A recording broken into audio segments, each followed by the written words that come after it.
Venir au Canada pour vous, comment vous le décrivez? C'est une aventure. Une aventure. Oui, c'est une aventure. Ce n'est pas un rêve réalisé réellement parce que il y a beaucoup de réalités qui sont cachées derrière. Celui qui n'est pas venu au Canada ne saura pas plein de choses qui se passent au Canada, les réalités du Canada. Oui. Alors, vous êtes un humain, vous vous dites quoi? Après ici, après la vie, il y a quoi derrière? Après la vie, il n'y a rien. Comment ça, il y a rien? Même s'il y a quelque chose, tout ce que tu ne connais pas, c'est rien. Si tu ne connais rien. Quand peut-être, si tu écris peut-être des formules mathématiques, tu montres à un enfant. Chez lui, c'est rien. Est-ce que tu as un manager? Pas encore. Je n'ai encore. pas de manager. Qu'est-ce qui fait que un athlète trouve facilement un manager et l'autre ne trouve pas facilement un manager? Ça, je dirais, c'est comme des offres d'emploi. C'est pareil. Pourquoi vous postulez, on choisit d'autres, on ne choisit pas d'autres. Chacun a sa chance. C'est pas aussi par rapport à ton apport, ta prestance? Non, ta prestance aussi, ça joue, mais ce n'est pas juste ça. Il y a certaines réalités, déjà, le monde des stars. Il n'y a pas la place du mariage dans notre société. Le mariage nous sert à quoi? Le mariage nous sert à quoi? Oui. C'est quoi l'avantage du mariage? À unir officiellement notre relation. Mais à officialiser notre union. Officialiser devant qui? Devant l'État, devant la famille, devant l'Église. Est-ce que vous avez besoin de tout ça? Ben oui. Mais pourquoi? Quel est le pouvoir que le maire ou bien le pasteur a pour bénir ton mariage? Tous les jours, je recherche l'excellence. Oui, je m'entraîne au quotidien pour être excellent, pour être au top des niveaux. Mais, vu que je suis conscient du monde dans lequel je m'embarque, je ne peux pas me concentrer uniquement sur la boxe. Le mal d'être chrétien, c'est de limiter son cerveau à un niveau. C'est de te dire peut-être que ton cerveau, que toi, tu ne peux pas atteindre ce niveau, pourtant tu peux aller à ce niveau. Et de dire que tant que tu as cette mentalité chrétienne, il y a des niveaux de compétences que tu ne peux pas atteindre. Je te dis la vérité. Quelqu'un qui prend un homme comme Jésus, comme son idole, ne peut pas produire grand-chose.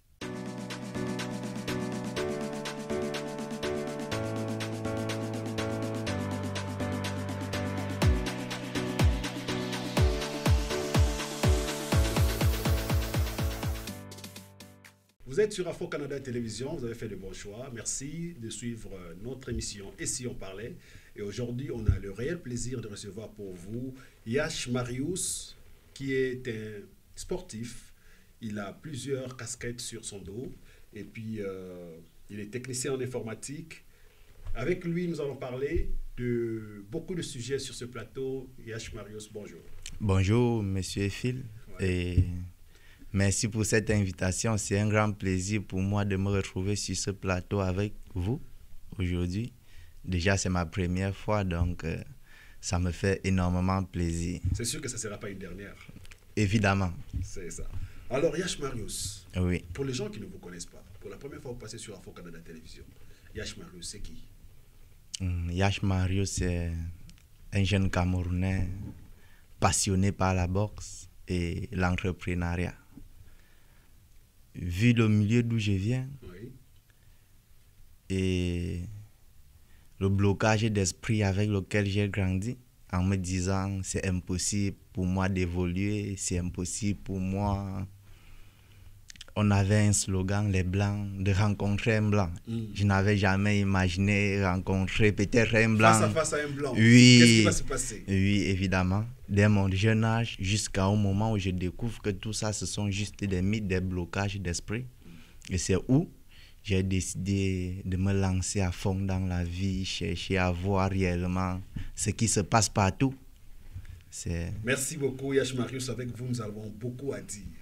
Je pense que les téléspectateurs qui nous suivent sur Afro-Canada Télévision, je vous demande de prêter beaucoup attention à cette émission parce que On aura beaucoup de choses qui se diront sur ce plateau, qui seront peut-être nouvelles pour certains, mais qui vont instruire.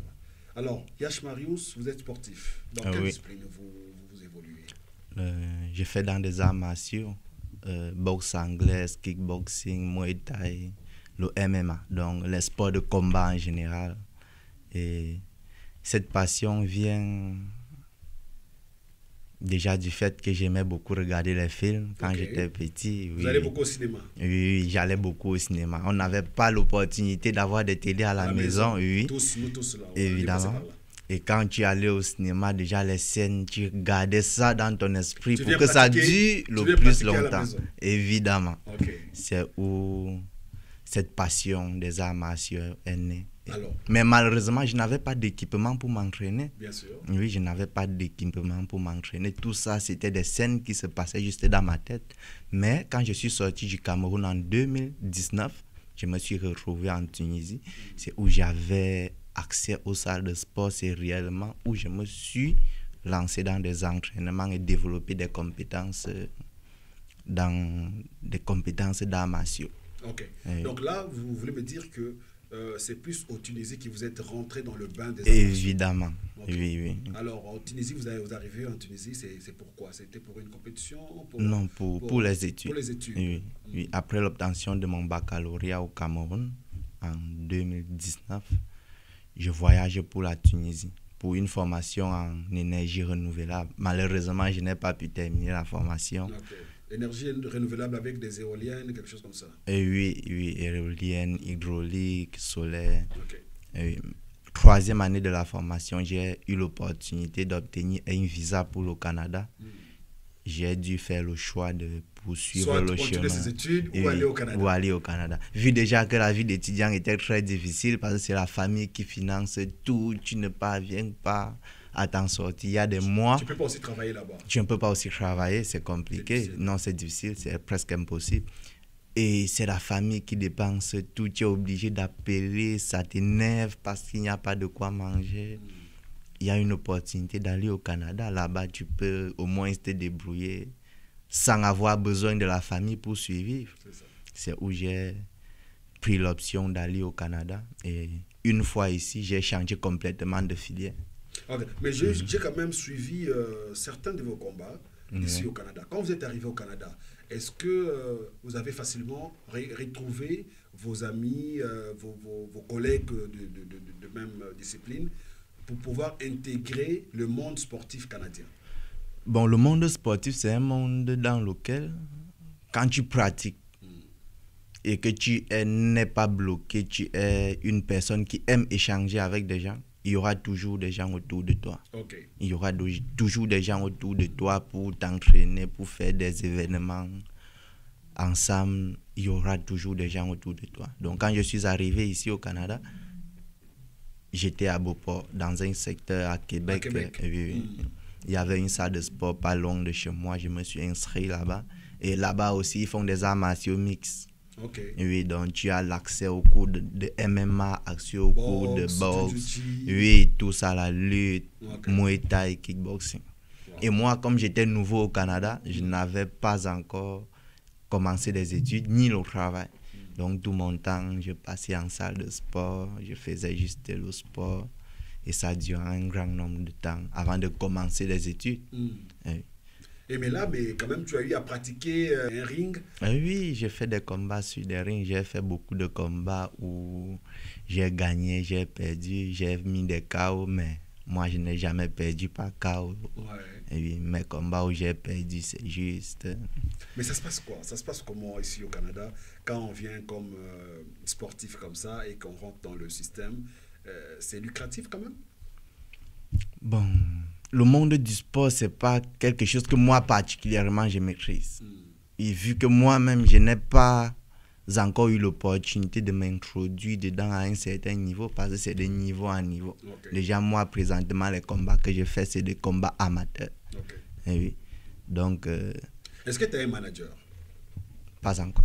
Je n'ai pas de manager. Qu'est-ce qui fait que un athlète trouve facilement un manager et l'autre ne trouve pas facilement un manager? Ça, je dirais, c'est comme des offres d'emploi. C'est pareil.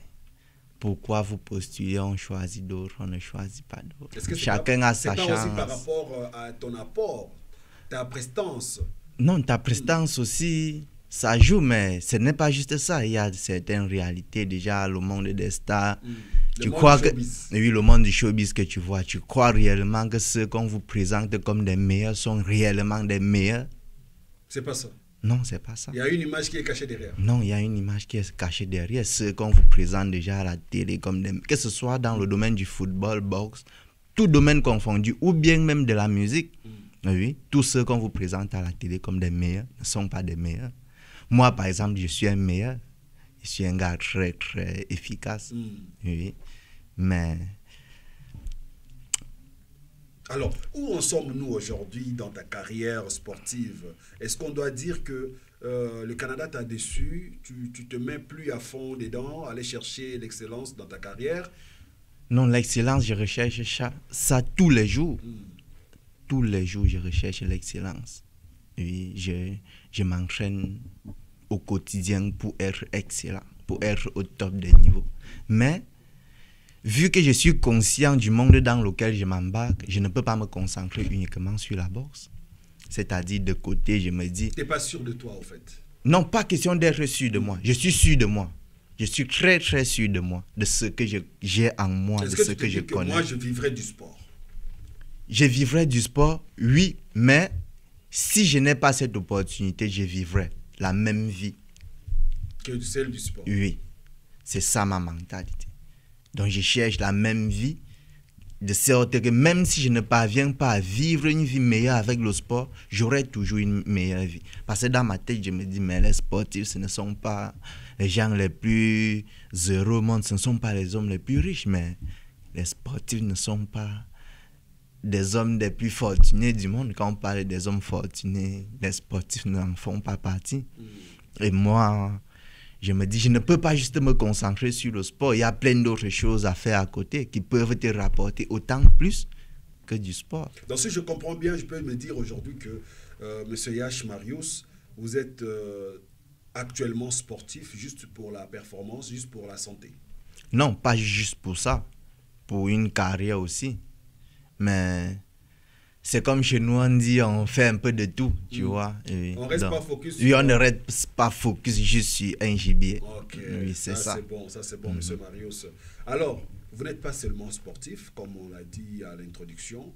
Vous avez aussi un bagage, une tête qui fonctionne. Ce ne sont pas votre coiffure, peut-être, qui peuvent confondre les téléspectateurs. La coiffure... Qui pensent que quand quelqu'un est comme ça, il est plus il est perdu. Oui, ça fait aussi partie des mythes dont je te disais. Que ce sont des choses que moi-même... On va arriver dans les mythes. T'en fais pas, on est là. Alors, technicien en informatique. C'est rare de voir de nos jours des gens qui s'intéressent à la fois au sport, mais à la fois à la technique d'informatique. Oui, je dirais particulièrement que avoir une technique, c'est plus important que tout. Une personne qui sait faire quelque chose, qui sait se débrouiller. Oui, qui sait faire quelque chose avec ses mains, est plus important qu'une personne qui sait parler même 5 langues et ne sait rien faire avec ses mains, tu vois. Donc ce que tu es capable de produire est plus important que tout, d'après moi.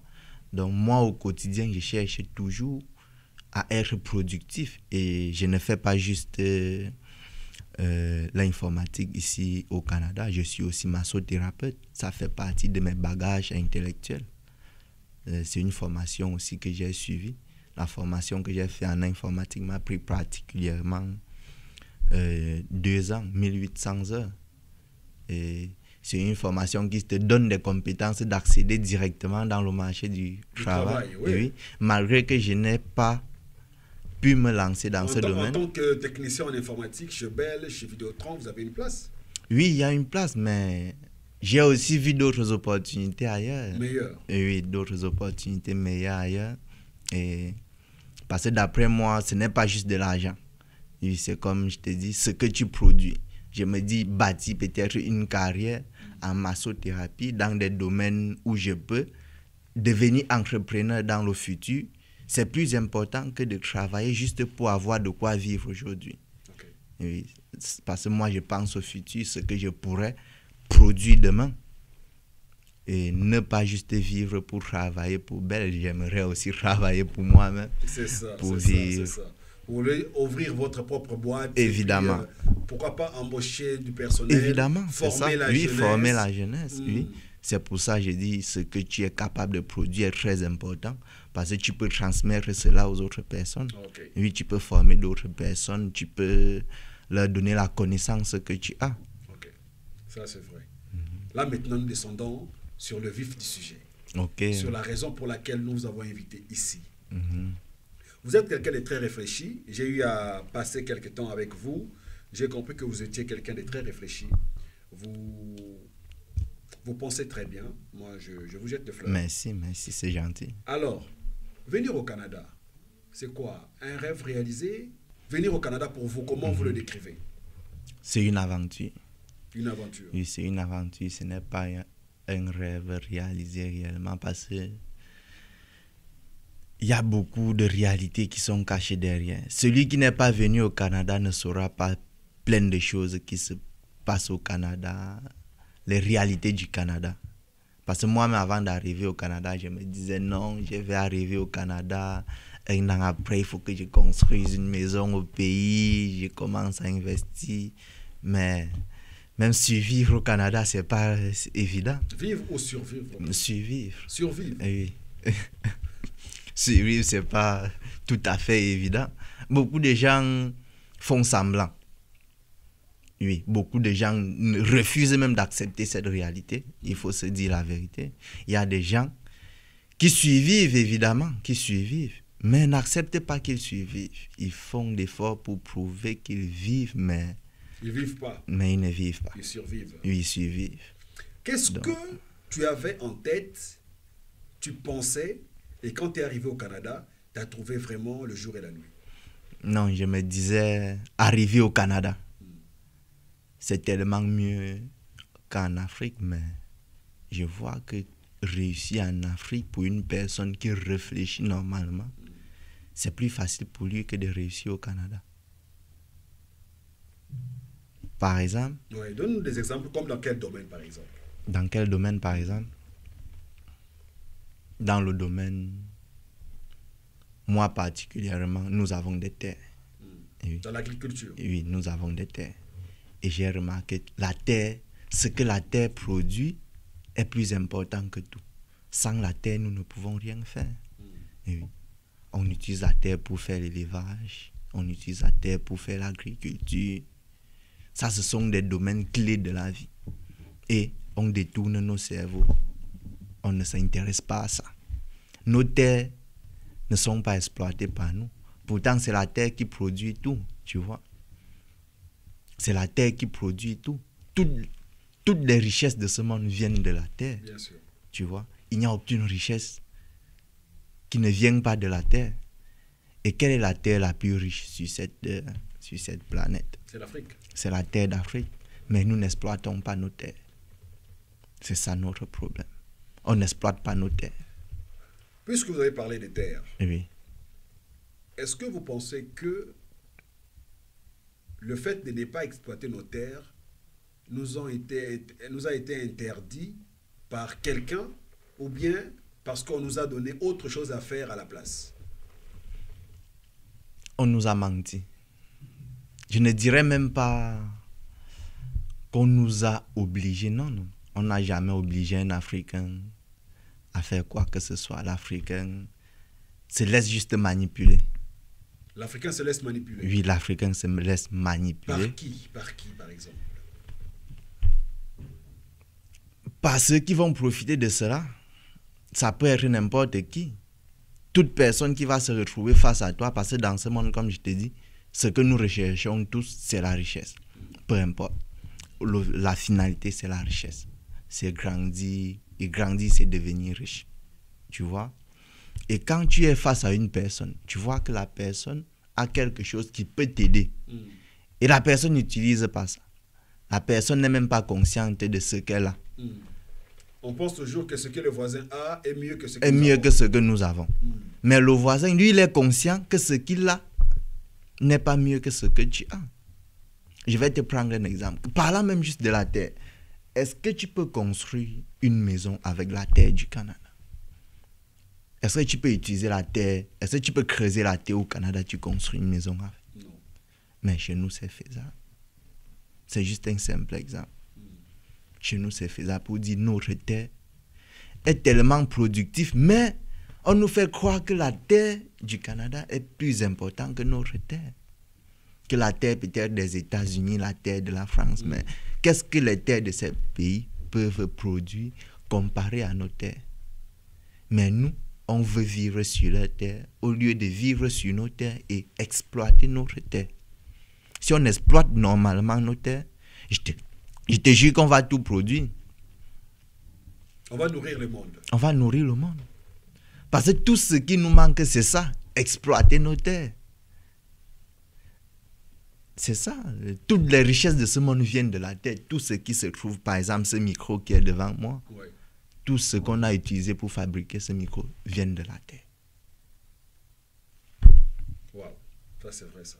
Mais alors, la jeunesse a-t-elle conscience de ça, ou bien la jeunesse aussi a été déviée pour ne pas réfléchir comment récupérer ce qui lui revient des doigts? La jeunesse a été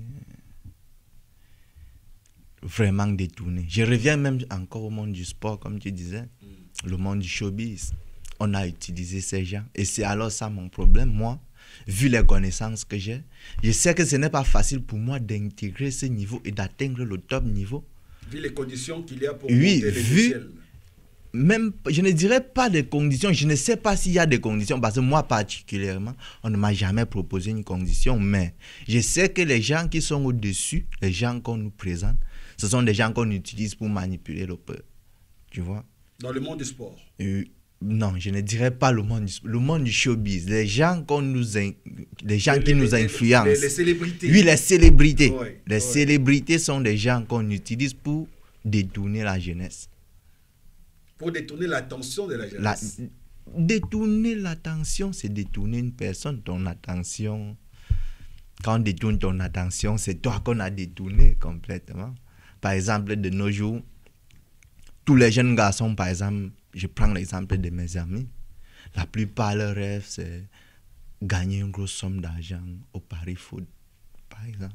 Le pari foot. Oui. C'est maintenant partout en Afrique, hein? Oui.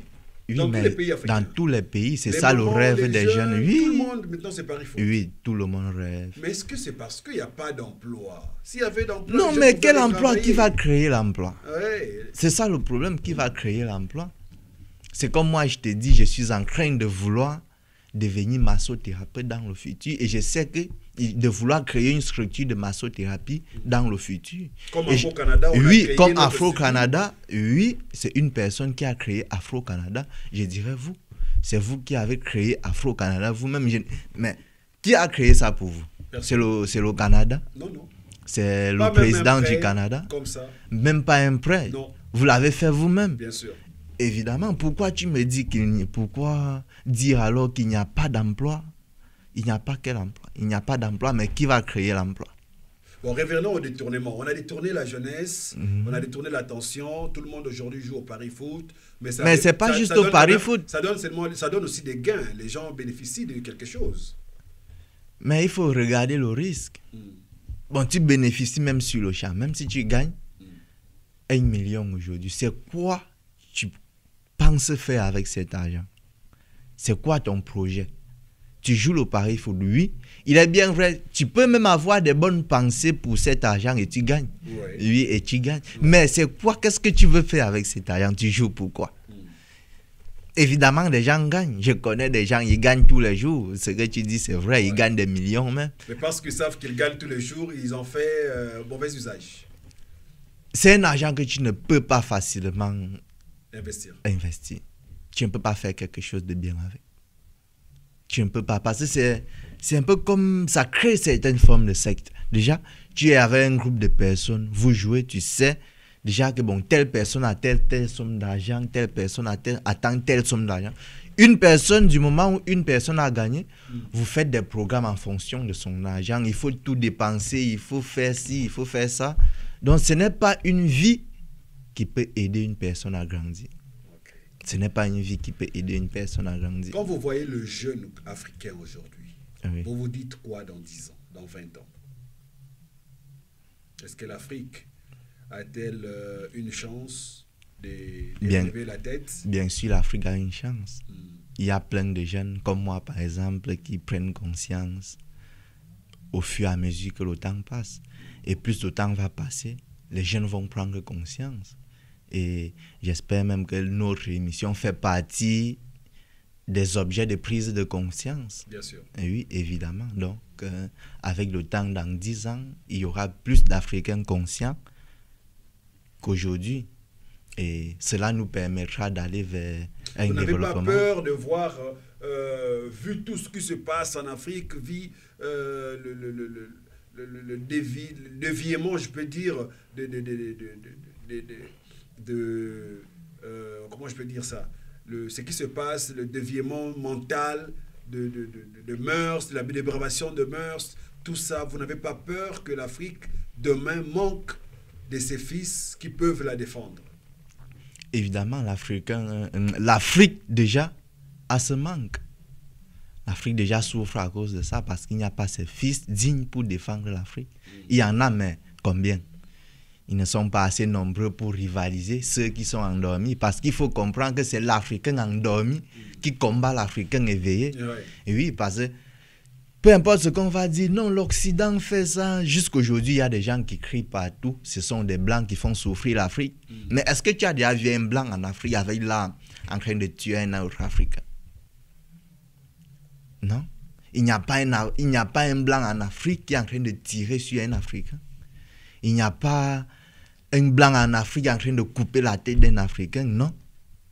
C'est l'Africain endormi qui tue l'Africain éveillé. Tu vois? Wow. C'est ça le problème. Donc au moment où toi, l'Africain, tu t'éveilles, ton danger, c'est ton frère qui est endormi.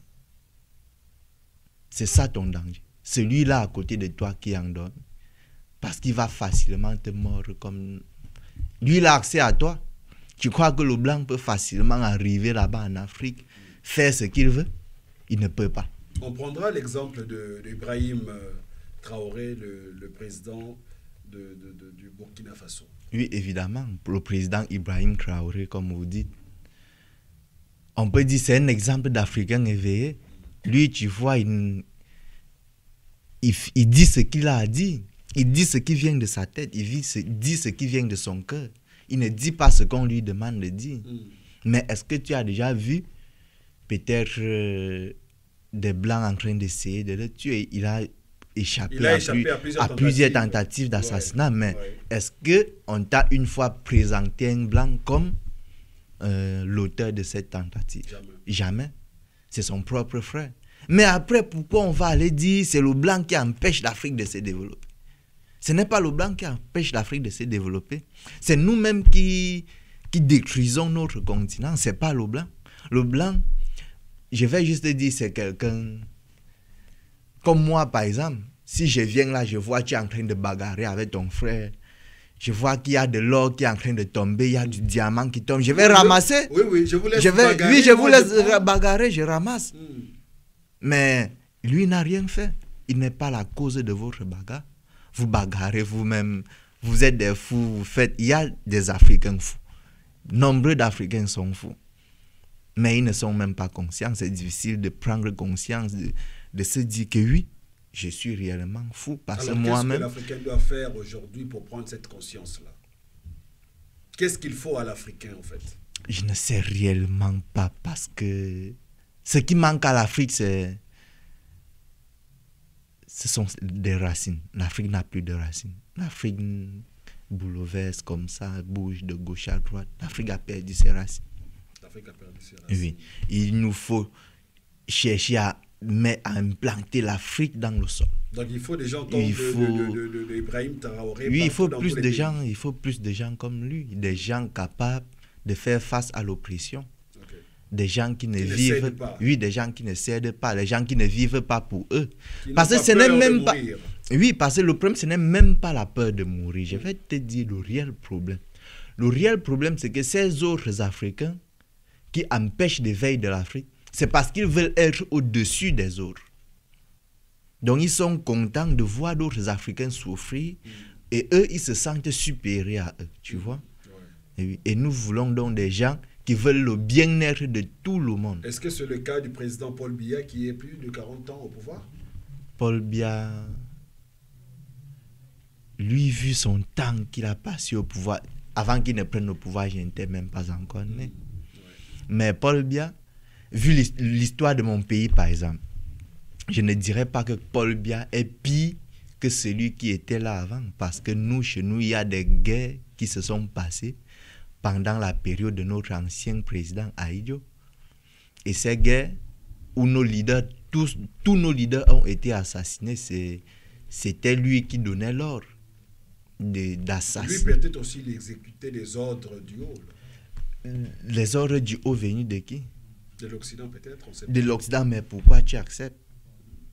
Pour protéger son pain, pour garder son fauteuil. Oui, mais nous ne voulons donc pas des gens comme ça. Nous voulons des gens qui sont prêts même à se sacrifier s'il le faut pour le bien-être du peuple. Parce qu'il y a des places où on te donne, oui, tu prends cette place, tu es conscient que même s'il faut que tu te sacrifies, tu dois le faire. Tu ne dois pas sacrifier le peuple parce que tu veux ton bien-être. Il faut placer d'abord le bien-être Il faut placer d'abord le bien-être du peuple avant. Et puis accepter de mourir pour ce accepter de mourir pour ce peuple s'il le faut. Et il y a des gens pareils dans notre continent, mais ils ne sont pas nombreux. Et ils n'ont pas aussi l'opportunité de lever la voix haute. Quand ils essayent de lever la voix, on les empêche. On les bloque. Okay. Oui. Ça, c'est vrai. Merci beaucoup. Je pense que vous suivez cette émission avec beaucoup d'attention parce que y a un point qui reste, un point très pertinent qu'on va vraiment vouloir déballer sur cette table. Ça serait pour l'intérêt de tous les téléspectateurs. Alors, en Afrique ou partout ailleurs, quand on voit un homme avec des cheveux comme vous, on se dit que vous êtes Rasta, vous êtes de religion comme ça, machin. Est-ce que vous êtes Rasta? Non. Alors, si être Rasta, c'est avoir ses cheveux, je dirais. Oui, mais moi, Rastafari, la culture des Jamaïcains, je ne connais rien de tout ça. Tu connais rien de tout ça? Rien de tout ça. J'aime juste... Tu as juste laissé tes cheveux pousser comme ça? Oui, j'aime juste mes cheveux tels qu'ils sont. Oui. Ça fait toujours trait ou allusion avec la religion, quand on voit des gens avec des cheveux comme ça. Non, mais ces cheveux, c'est une partie de mon corps, je dirais. Mes cheveux sont comme maman. Le fait de laisser mes cheveux pousser, c'est laisser une partie de mon corps grandir. Ouais. Et ça fait pas. Oui, évidemment. Ok, ça c'est vrai. Vous êtes quoi? Chrétien, musulman, orthodoxe, croyant? Je suis un ex-chrétien. Un ex-chrétien. J'ai dit un ex-chrétien parce que tout mon argent que j'ai donné à l'église, quand ils vont me rembourser, on va couper le pacte. On va dire, bon, je n'ai jamais été chrétien, c'est fini. Mais pour le moment, je suis un ex-chrétien parce qu'ils me doivent encore de l'argent. On a encore un lien ensemble. Ça, c'est le point que j'attendais. C'est le gros point. Ça, c'est le gros point. Donc, vous dites que vous êtes un ex-chrétien. Oui. Parce que vous avez donné votre argent à l'église et que vous attendez que l'église vous rembourse cet argent. Oui, quand l'église va vous rembourser votre argent, là, vous direz que on va couper tous les liens, oui. Je ne serai plus chrétien. C'est quoi être chrétien? C'est quoi le mal d'être chrétien, j'allais dire? Le mal d'être chrétien, c'est de limiter son cerveau à un niveau. C'est de te dire peut-être que ton cerveau, que toi, tu ne peux pas atteindre ce niveau, pourtant tu peux aller à ce niveau. Il te dit que tant que tu as cette mentalité chrétienne, il y a des niveaux de compétences que tu ne peux pas atteindre. Je te dis la vérité. Quelqu'un qui prend un homme comme Jésus comme son idole ne peut pas produire grand-chose. Parce que Jésus, qu'est-ce qu'il a produit? Quand tu prends Jésus comme ton idole, qu'est-ce que tu penses pouvoir produire en regardant Jésus? Qu'est-ce que Jésus a produit pour le monde? Jésus, c'est Dieu. Jésus, c'est la représentation de Dieu sur terre. Jésus, c'est le chemin par lequel tout le monde, tout humain, devrait passer pour aller au ciel. Jésus, c'est l'unique et le seul. Mais qui lui a donné ce tir? Qui lui a donné ce tir? qu'il a voté, ou bien c'est le vote, ou bien c'est un pouvoir, je ne sais pas qui lui a donné ça. Comment vous parlez de vote quand on parle de Jésus? Il n'y a pas de vote. Mais comment il est Dieu le seul chemin? Qui a décidé qu'il est le seul chemin? Parce que je ne sais pas, tu me dis qu'il est le seul chemin. Je ne sais pas qui a décidé. Qui a décidé? Cette décision vient de qui? Ok. Et c'est ça. Qui a pris cette décision? Jésus est le seul chemin. Bon, vous êtes humain. Comme Jésus d'ailleurs. Qu'est-ce que Jésus a de plus Jésus, que moi? Comme la personne de Jésus. Non, comme Jésus, pas comme la personne. Comme Jésus, lui, qu'est-ce qu'il a? Comme la personne de Jésus sur terre. Vous êtes humain parce qu'il devrait naître d'une femme, vivre et avoir un sang qui va couler dans ses veines, évidemment, comme tout autre humain. Évidemment, ça, oui. Alors, vous êtes un humain, vous vous dites quoi? Après ici, après la vie, il y a quoi derrière? Après la vie, il n'y a rien. Comment ça, il n'y a rien? Même s'il y a quelque chose, tout ce que tu ne connais pas, c'est rien. Si tu ne connais rien. Quand peut-être, si tu écris peut-être des formules mathématiques, tu montres à un enfant. Chez lui, c'est rien. Tu vois? Si tu écris des X égale à, tu montres à un bébé, chez lui, c'est rien. Parce que c'est quelque chose qui n'a pas encore eu l'opportunité d'explorer. Donc, pour connaître c'est quoi la mort, il faut vivre la mort. Tant que tu ne vis pas la mort, tu ne sauras pas c'est quoi la mort. Donc, après la mort, ce qu'il y a après la mort, personne ne sait. Quand on dit il y a un ciel à gagner, il y a un enfer à éviter, qu'est-ce que toi tu dis? Qu'est-ce que tu réponds? Le ciel, bon, déjà, le Dieu qui vit au ciel, je vais revenir à un exemple très, très important. Oui. Dans ces religions dont on parle, on considère Dieu comme celui qui vit au ciel, comme quelqu'un qui vit là-bas au ciel. C'est ça, n'est-ce pas? Mais moi, dans ma tradition, et comme dans plein de traditions africaines, nous, on appelle Dieu C. La terre. C. Oui, C. Comme on dit à Lingala, na C. Oui, la terre. Que c'est Dieu, c'est la terre. Donc, c'est où je disais, toutes les richesses de ce monde viennent de la terre, viennent de Dieu. Et c'est la terre qui est ce Dieu. Ce n'est pas le ciel qui est Dieu. Il n'y a aucun Dieu au ciel. Le ciel ne produit rien. Le seul produit le plus, l'eau, il y a la pluie qui tombe du ciel, qui fait produire Attends. aussi la terre. S'il n'y a pas la pluie... Il y a des zones où il ne pleut pas. Mais il n'y a pas la production aussi. Il y a pas les gens ne vivent pas au désert. Il y a la vie au désert. Il y a la vie au désert. On peut vivre sans le ciel. Il y a des zones où il ne fait même pas soleil. Mais est-ce que tu peux vivre sans la terre? Tu peux vivre sans manger? Est-ce que le ciel produit à manger? Le ciel produit la protection. Tu peux utiliser quoi venant du ciel pour te protéger? L'habit que tu as sur toi, là, ça ne vient pas du ciel, ça vient de la terre. Donc, dans ma tradition, Dieu signifie la terre. La terre représente Dieu. Contrairement à ces religions où Dieu représente le ciel. Le ciel qui ne produit rien. Qu'est-ce que le ciel produit? Rien du tout. Tu vois? Donc, la différence pour toi entre le ciel et la terre, c'est la production. La terre produit, donc c'est Dieu. Le ciel ne produit pas, c'est quoi? C'est Satan? Non, ce n'est pas Satan, c'est le vide. C'est le vide. Et Satan, il est où? Satan n'existe pas. Satan veut dire quoi? Bon, dans ma langue aussi, Satan n'existe pas. Il n'y a pas un mot qui désigne Satan. Le mal et le diable existent. Le mal et le bien existent. Les serviteurs du mal, chez nous on dit, il y a des gens qui servent le mal. Les gens qui servent le bien. Mais on ne dit pas Satan et Dieu. Parce que Dieu chez nous, c'est le suprême. C'est la terre, comme je dis, c'est ce qui est plus grand que tout. Donc Dieu, c'est la terre, ce qui est plus grand que tout. Rien n'est plus grand que la terre. Donc il n'y a pas même, donc il n'y a rien. L'eau est sur la terre. Si tu vas sur l'eau, tu vas finir par voir la terre. Donc tu vois. Et ce Dieu n'a pas de concurrent. Il n'y a pas une autre chose aussi grande que cette terre pour concurrencer avec la terre. Donc il n'y a pas un Satan, qui existe quelque part. Qui dérange les enfants de Dieu. Non. Et que les gens doivent prier pour attaquer ces Satans, pour le chasser. Non. Déjà, je te prends un simple exemple. Imagine si Dieu est déjà si grand que la terre et qu'une entité ou bien quoi que ce soit est capable de déranger ce Dieu. Un Satan quelque part. Oui, un potentiel Satan quelque part capable de déranger ce Dieu. Toi, en tant qu'être humain, tu peux combattre ce Satan? pour dire que si Satan existe même, ce n'est pas à l'homme de le combattre.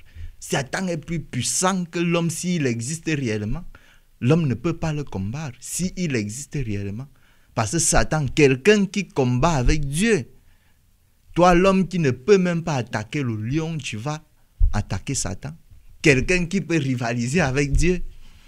Donc Satan, c'est juste un mythe. C'est quelque chose qui n'existe pas.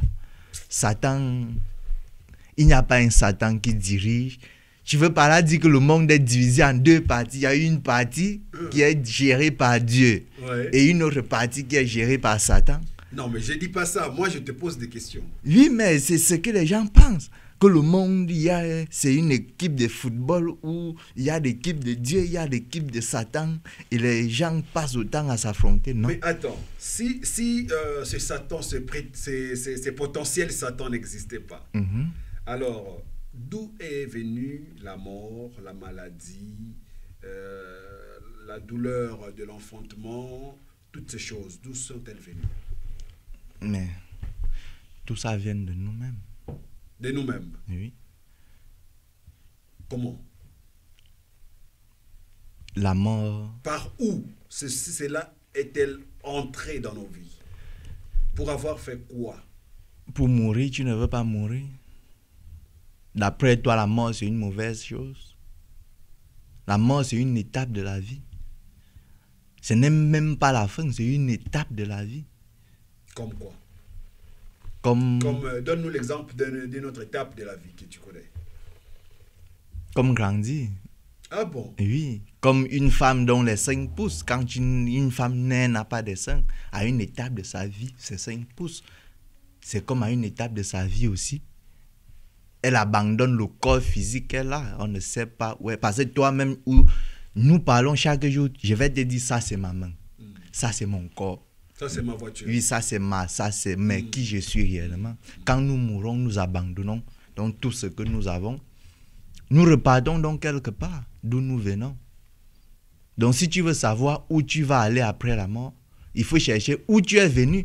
Si tu trouves d'où tu es venu, tu sauras où tu vas aller après la mort. Parce qu'après ta mort, tu vas retourner où tu es venu. Est-ce que toi, tu sais d'où tu es venu? Moi, d'où je suis venu de l'univers, de quelque part. Tu ne sais pas encore. Que je ne sais pas encore. Okay. Que personne ne sait. Il y a des gens qui prétendent savoir d'où ils sont venus, je viens. D'où je viens, c'est où je suis né. Parce que l'homme est comme un arbre. On a même la même texture que des arbres. Quand tu me regardes, par exemple, mes cheveux représentent des feuilles d'arbres, mes mains représentent des branches d'arbres, mes orteils, mes pieds représentent des racines d'arbres. Des troncs d'arbres. Oui, des racines, mon corps, comme ça, c'est le tronc. Donc moi, d'où j'appartiens, c'est où je suis né. À Balépo, où on m'a accouché. Donc je suis comme un arbre qui a poussé là-bas. Et maintenant, voyager pour moi, c'est un peu comme étendre mes racines. Ce n'est pas me déraciner d'où je viens, donc c'est étendre mes racines. C'est devenir plus grand. Mais ce n'est pas oublier, abandonner par exemple. Donc oublier d'où tu viens, c'est oublier toi-même. Donc après maman, je vais retourner là-bas, tu vois. On va m'enterrer encore là-bas d'où je viens.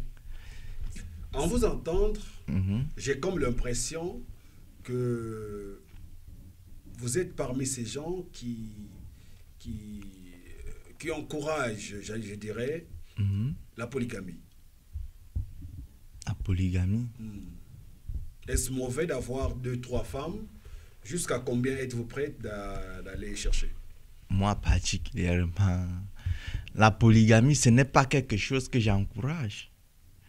Et je ne combats pas aussi ça.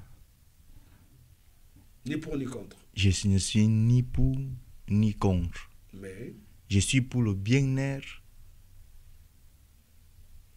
de mon prochain. C'est-à-dire? Si je vois peut-être qu'il y a un frère qui a ces 2 femmes et il vivait bien, je ne peux jamais lui cracher dessus, je ne peux jamais détester son couple s'il vivait bien.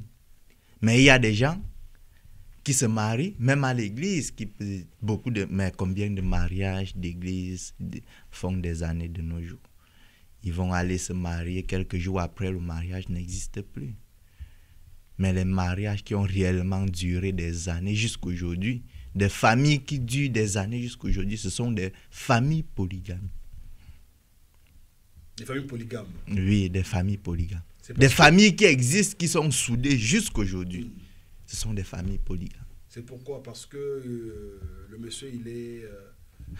Je parle juste d'expérience, de mon vécu. Donc, moi, je ne sais pas. Quelle est la place de la femme pour vous? La femme représente quoi? La femme représente... La femme, c'est la femme. La femme n'a pas de représentation. Comment? Elle ne représente rien. Ce n'est pas... Toi, l'homme représente quoi? L'homme, c'est le guide de la famille. L'homme, c'est la tête du train. C'est ça. Oui, ça veut dire la femme... La femme pour moi, l'homme pour moi n'est pas défini tant que toi tu le définis, la tête du train. Parce que je me dis le mariage c'est l'union. Et quand on s'unit, il n'y a pas question de tête.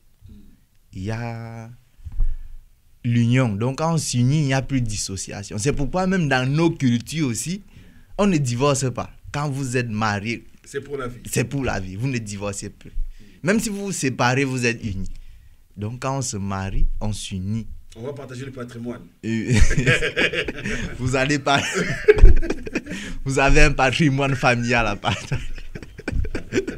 Déjà, le mariage, il n'y a pas la place du mariage dans notre société. Le mariage nous sert à quoi? Le mariage nous sert à quoi? Oui. Mais c'est quoi l'avantage du mariage? À unir officiellement notre relation. Mais à officialiser notre union. Officialiser devant qui? Devant l'État, devant la famille, devant l'Église. Est-ce que vous avez besoin de tout ça? Ben oui. Mais pourquoi? Quel est le pouvoir que le maire ou bien le pasteur a pour bénir ton mariage? Déjà, si vous vous sentez bien, vous avez besoin de son pouvoir. Quel pouvoir a-t-il pour vous bénir? Moi, c'est ça mon problème, le fait de recevoir des bénédictions, mais... Qui es-tu pour bénir, pour bénir mon couple, pour décider que je suis marié? C'est à moi de décider quand je suis marié. Ce n'est pas à un pasteur ou bien à un maire de prendre cette décision. Tant que moi, ma femme, nos deux familles, nos parents nous ont bénis, qu'est-ce qui est encore plus important que ça? Imagine-toi la femme de ta la maman, le papa de ta femme te bénissent. Toi, de ton côté, ta maman, ton papa vous bénissent aussi. Allez, ils vous ont donné la bénédiction. Vos deux familles, oui, c'est ça. Tu crois que cette bénédiction n'est pas plus valeureuse que la bénédiction du maire ou bien la bénédiction du pasteur? Alors, tu penses que toute cette procédure, tout ce processus de mariage que les gens entament aujourd'hui, est inventé. C'est de l'arnaque. De l'arnaque. Oui, c'est de l'arnaque. C'est carrément de l'arnaque. C'est comme, donne-moi un avantage du mariage. C'est quoi un avantage du mariage, par exemple? Pas de l'union, mais du mariage. Oui, l'avantage du mariage. Je parle du mariage. Le fait d'aller se marier, signer les actes, mettre des alliances, c'est quoi l'avantage après ça? Après ça, qu'est-ce que cela rapporte à deux personnes? Est-ce que cela vous aide à plus vous aimer? C'est quoi l'avantage après avoir fait ça?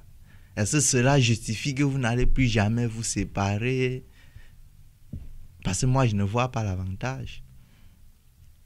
C'est quoi l'avantage? Et surtout pour l'homme. Ouais. Surtout pour l'homme. C'est quoi l'avantage? C'est avantageux pour la femme, c'est ça? Qu'est-ce que tu gagnes en disant oui? Toi, ma femme, je vais t'épouser, tout ça. En ce moment, qu'est-ce que tu as gagné? Quand tu dépenses de l'argent, tu organises des grandes fêtes. Mais tu lui fais plaisir comment? Tu as réalisé le rêve attendu de ta femme. Non, mais son rêve à elle, mais quoi, toi, c'est quoi ton rêve? Est-ce que c'est ça ton rêve? Ton rêve était ça? Est-ce que c'était ça ton rêve à toi de vivre cette vie, d'aller faire une grande fête, dépenser des grosses sommes d'argent, inviter des gens à aller voir? Comment penses-tu passer ton mariage, toi? Non. S'il arrivait potentiellement de me marier aujourd'hui, comment passer ton mariage, le déroulement? Ça sera quoi? Je peux me marier normalement comme toute personne. Oui. Tu vois? Oui, mais pour moi, ce n'est pas une obligation. moi, je ne me sens pas obligé de me marier. Je ne me sens pas... Il n'y a rien... Donc, me marier n'est pas un objectif dans ma vie, tu vois. Okay. Je n'ai pas l'objectif que non, tu peux rentrer comme tu es venu seul, ça ne te dérange pas, oui. Pas d'enfant, pas de femme. Non, j'ai un enfant. Tu as un enfant, mais pas de femme. Pas de femme. C'est un cœur à prendre aujourd'hui. Hein. Oui. Ok. Voilà. Donc, quiconque qui suit cette émission, Monsieur Marius est là, c'est un cœur à prendre, il cherche un partenaire. C'est ça? Non, pas que je cherche. Je me sens bien. Seul? Oui. Mais si jamais tu es accompagné, c'est encore mieux. Mais si on est bien ensemble, c'est toujours mieux. Okay. Oui, mais ça ne fait pas partie de mes combats. Dire ne pas te marier ne veut pas dire ne pas vouloir être avec une femme. Okay. Je parle du mariage, d'aller signer l'acte de mariage, que ok, j'ai signé devant le maire, j'ai signé que toi et moi nous sommes mariés ici. C'est de ça que je parle, mais je ne parle pas... Avoir un certificat de mariage. Oui, avoir un certificat de mariage. Ça, c'est ce que tu veux pas. Oui, ça, c'est de ça que je parle. Aller à l'église pour officialiser, ça, tu veux ça, c'est ce que je ne veux pas. Mais je ne dis pas que je rejette la femme, non. Mais tu peux te marier à la coutume. Bien sûr, je peux me marier, évidemment. Donner, verser la dot. Évidemment. C'est ça l'idéal. Je ne peux pas vivre avec une femme sans verser la dot. Okay. Et chez nous, une fois où tu verses la dot, moi, je me dis c'est ça le plus important même. C'est mieux de doter une femme que d'aller épouser une femme à la mairie sans la doter. Merci beaucoup. Donc, si vous êtes une femme, vous cherchez à ce que M. Marius vous mette un anneau au doigt, là, oubliez ça. Alors, c'est fait un plaisir d'avoir cet entretien avec vous, M. Marius. Et j'espère que le plateau de Afro-Canada Télévision sera là et vous recevra à chaque fois qu'il aura besoin de vous. Ça fait plaisir d'être avec vous et l'émission. Je salue tous les téléspectateurs et je les remercie pour leur visibilité aussi. Et à la prochaine fois, on sera toujours ensemble. On cherchera toujours des sujets, on reviendra discuter avec Marius Yash Marius. Donc, un monsieur très pertinent. Je pense que chacun de nous a tiré quelque chose. Laissez-nous en commentaire vos suggestions. Et s'il fallait que M. Marius revienne encore discuter sur notre plateau, il le fera vraiment plaisir et il sera là présent. Portez-vous bien chez vous et on se revoit à la prochaine. Sinon, moi je vous dis bye. Ciao.